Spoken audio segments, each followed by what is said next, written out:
ទេសរបស់យើងគឺជាប្រទេសមួយដែលមានតាមកំណើតក៏ដូចជាមានប្រវត្តិដែលមានស្ថាបត្យកម្មដ៏ល្បីល្បាញដែលសកលលោកទទួលស្គាល់ហើយគោលបំណងធំជាការពង្រឹងនៅសាមគ្គីភាពមិត្តដែលជាស្ថាបត្យករនេះគឺជាការចាប់ផ្ដើមមួយនិងជាការលើកស្ទួយធ្វើឲ្យវិស័យស្ថាបត្យកម្មរបស់យើងទាំងមូលនេះគឺមានដំណើរការទៅល្អហើយជាពិសេសគឺមានការចាប់អារម្មណ៍ពីខាងអន្តរជាតិ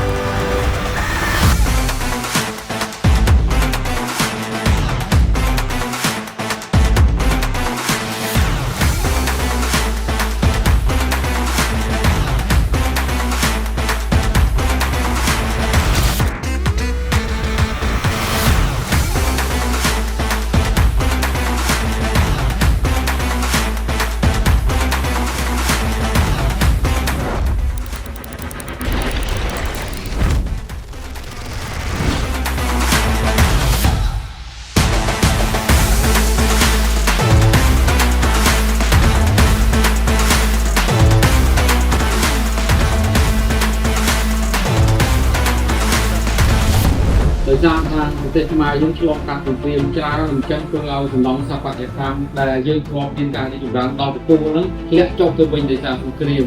សំណង់វត្តអារាមយើងបច្ចុប្បន្ននេះគួរបានខ្លាយទៅជាសំណង់ស្ថាបត្យកម្មមួយដែលអាចចូលរួមទាក់ទាញភ្ញៀវទេសចរជាតិអន្តរជាតិ